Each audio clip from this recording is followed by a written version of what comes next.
Good morning students. आज हम science का जो हम चैप्टर लेकर के आए हैं वो एक्सटेंशन एजुकेशन पेपर से है और जो आज का मेरा टॉपिक है वो है extension education meaning and definition, यानी कि प्रसार शिक्षा का अर्थ क्या है और प्रसार शिक्षा को किस प्रकार से परिभाषित किया गया है। तो चलो बच्चों, आज हम शुरू करते हैं अपना आज का topic extension education meaning and definition. तो सबसे पहले आपको दिख रहा है कि इसका अर्थ क्या है। देखिए, एक्सटेंशन यानी कि एक्सटेंशन जो है वो हिंदी के प्रसार का अंग्रेजी रूपांतरण है, यानी कि एक्सटेंशन इंग्लिश में और हिंदी में इसका क्या अर्थ है, प्रसार। तो एक्सटेंशन लैटिन भाषा के एक्स प्लस टेंशियो से मिलकर बना है, जिसमें एक्स का मतलब होता है बाहर की तरफ और टेंशियो का मतलब होता है फैलाना। एक बार फिर से देख लीजिए, एक्सटेंशन प्रसार का अंग्रेजी रूपांतरण है जो कि दो शब्दों से मिलकर बना है, एक्स प्लस टेंशियो। ये एक्सटेंशियो लैटिन भाषा का शब्द है जिसमें एक्स का अर्थ होता है बाहर की तरफ और टेंशियो का मतलब होता है फैलाना। अब कोई चीज बाहर की तरफ फैलाना, क्या चीज फैलाना, यानी ज्ञान को चार दीवारी के भीतर से निकाल करके बाहर की दुनिया में यानी चार दीवारी के बाहर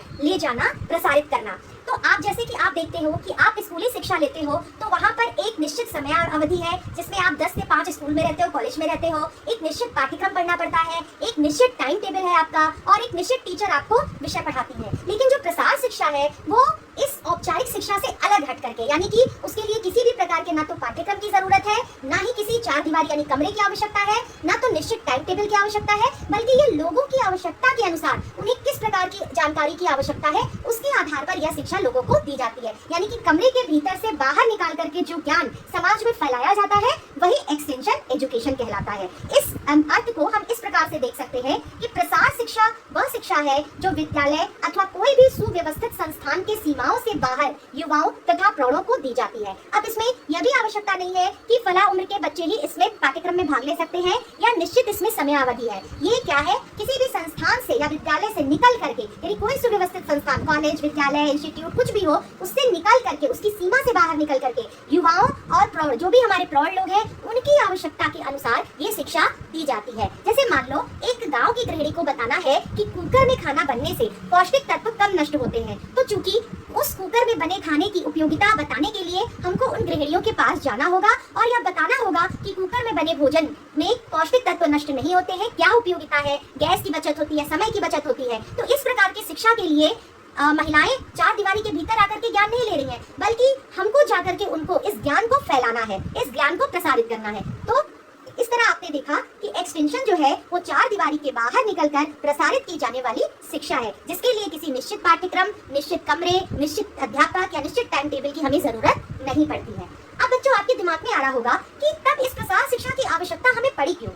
तो एक तरह से देखा जाए तो इस एक्सटेंशन एजुकेशन का निर्माण ग्रामीणों को ध्यान में रख करके किया गया, यानी कि इनका उद्देश्य क्या था, ग्रामीण लोगों का विकास करना। क्योंकि जब भारत स्वतंत्र हुआ तो उस समय की स्थिति ये थी कि सभी का ध्यान इस बात पर गया कि अगर हमको अपने देश का कल्याण करना है तो जो 70% आबादी हमारे गांवों में निवास करती है, हमको उनका कल्याण करना पड़ेगा। क्योंकि विशेषज्ञों ने भी ये पाया था कि इन्हीं ग्रामीण क्षेत्रों का और ग्रामीणों का विकास करना ही देश की उस समय क्या थी, ज्वलंत समस्या थी। ठीक है, तो ग्रामीण आखिरकार देश की एक तरह से देखा जाए तो वो 70% आबादी थे और उनको क्या करना था, हमें मुख्य धारा में मिलाना, यानी कि लोगों के साथ समन्वित करना बहुत ही जरूरी था। तो ग्रामीणों की स्थिति में सुधार लाने के लिए कई सारे कार्यक्रम शुरू किए गए, जिसमें एक विशेष कार्यक्रम था सामुदायिक विकास कार्यक्रम। ठीक है, तो प्रसार शिक्षा सामुदायिक विकास कार्यक्रम में से ही निकलने वाला एक कार्यक्रम बना। ठीक है, और ये शिक्षा प्रणाली ऐसी थी जो कि ग्रामीणों को ध्यान में रख करके तैयार की गई थी। ठीक है, क्योंकि विशेषज्ञों ने भी ये पाया था कि ग्रामीण क्षेत्रों का विकास करना ही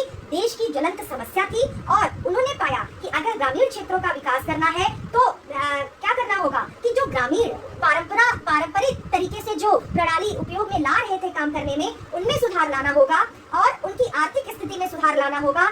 और आर्थिक स्थिति सुधरेगी तो उनका जीवन स्तर सुधरेगा और जीवन स्तर सुधरेगा तो उनकी उन्नति के मार्ग निकलेंगे। तो यानी कि ग्रामीण जीवन को सुदृढ़ बनाना, उनको रोजगार परक बनाना, या ये कहें कि उनके जीवन स्तर में सुधार लाने के लिए, उनकी सोच में परिवर्तन लाने के लिए, उनकी कार्यशैली प्रणाली में परिवर्तन लाने के लिए और उनके व्यवहार में परिवर्तन लाने के लिए इस प्रसार शिक्षा का निर्माण किया गया। क्योंकि गांधी जी ये मानते थे कि भारत में गांव जो है वो भारत की आत्मा है और 70% आबादी देश की वो गांव में निवास करती है। तो अगर भारत की आत्मा को निर्मित करना है तो गांव का विकास करें। इसी बात को ध्यान में रखते हुए पंडित जवाहरलाल नेहरू जी ने गांधी जी के जयंती के ही दिन यानी 2 अक्टूबर 1952 को सामुदायिक विकास परियोजना का प्रारंभ किया। ठीक है, और इस प्रकार देश के जो व्यक्ति थे, नेहरू जी थे, उन्होंने ये नारा रखा कि दूसरे है। और इसी बात को ध्येय वाक्य बना करके सामुदायिक विकास कार्यक्रम में ही इस प्रसार शिक्षा कार्यक्रम का जो है की नींव रखी गई। ठीक है ना। तो इस प्रकार इस प्रसार शिक्षा कार्यक्रम में प्रशिक्षित कार्यकर्ता केंद्र की सहायता से सूचनाओं के लाभ लोगों तक पहुंचा सके। इससे ग्रामीणों को अपनी मनोवृत्ति, ज्ञान, कौशल में परिवर्तन लाने की शिक्षा दी गई। प्रसार कार्यकर्ता ग्रामीणों के साथ काम करके उन्हें अपनी मदद स्वयं कराना सिखाते हैं और इस कार्य में वो उनकी मदद करते हैं। यानी कि इस सामुदायिक विकास कार्यक्रम के अंतर्गत प्रसार शिक्षा कार्यक्रम का निर्माण किया गया और यह महसूस किया गया कि एक व्यक्ति ऐसा हो जो प्रसार कार्यकर्ता के रूप में गाँव तक सूचनाओं को, योजनाओं को इन युवाओं और प्रौढ़ों को, किसानों को, ग्रामीण महिलाओं को जाकर के ग्रामीण जीवन को संपन्न करने के लिए सारी सूचनाएं दें, उनके मनोवृत्ति में परिवर्तन लाएं और उनका सर्वांगीण विकास करें। ठीक है। तो ये चीज समझ में आई आपको कि इस प्रसार शिक्षा का उद्भव किस प्रकार से हुआ। यानी कि सारांश में अगर हम कहें तो प्रसार शिक्षा ग्रामीणों की शिक्षा है, अनपढ़ों की शिक्षा है, बेरोजगारों की शिक्षा है, जिसके माध्यम से वे अपने ही स्थानीय परिवर्तन मतलब परिस्थिति में रहकर, यानी कि ये ग्रामीण जन जो भी है वो अपनी वर्तमान परिस्थिति में रहकर ही ज्ञान अर्जित करे, स्वयं के प्रयास से रोजगार प्राप्त कर सामाजिक और सांस्कृतिक उत्थान एवं विकास कर सके, अपने ज्ञान में, व्यवहार में और अपने अभिवृत्तियों में परिवर्तन कर सके, जिससे कि उनका जीवन स्तर क्या हो सके, बहुत ही संपन्न हो सके। ठीक है। तो इस प्रकार हम कह सकते हैं। अब अगर बच्चों ये देखें कि इस प्रसार शिक्षा का गृह विज्ञान में क्या उपयोगिता है, तो जैसे मान लीजिए कि गृह विज्ञान विषय को गृहिणियां के संदर्भ में देखा जाए, जो गृहिणी है तो गृहिणी क्या कर सकती है और इन गृहिणियों को हम बहुत तरीके से जानकारी दे सकते हैं, जैसे कि कृषि पालन, मछली पालन, रोजगार संबंधी शिक्षा और उसके साथ ही साथ दैनिक आवश्यकताओं से जुड़ी समस्याएं अगर है उनको, जिससे कि उनका रहन सहन ठीक हो सके। ग्रामीण स्त्रियों को यह सिखाना कि गृह व्यवस्था किस प्रकार करे, सीमित साधन में अपने परिवार के सदस्यों को संतुलित और पौष्टिक भोजन किस प्रकार से खिलाए, अपने बच्चों का ध्यान किस प्रकार से रखे, लालन पोषण किस प्रकार से करे, सीमित साधन में अपने परिवार के सदस्यों की आवश्यकताओं की पूर्ति कैसे करे, बच्चों का पालन पोषण किस तरह से करे, उन्हें संस्कार किस प्रकार से दे और उन्हें अच्छे संस्कार देकर कर्मठ और अच्छे नागरिक बना सके। साथ ही किसानों को यह जानकारी देना कि किस प्रकार से बेहतर फसल उगा सके या कौन कौन सी नई नई तकनीकियां आई हैं खाद बीज के लिए, या किस प्रकार से कीटनाशकों का प्रयोग करें या ना करें, किस प्रकार अपने फसल को उपजाऊ बनाएं। तो इस प्रकार की शिक्षा जो ग्रामीण जीवन के लिए उपयोगी है,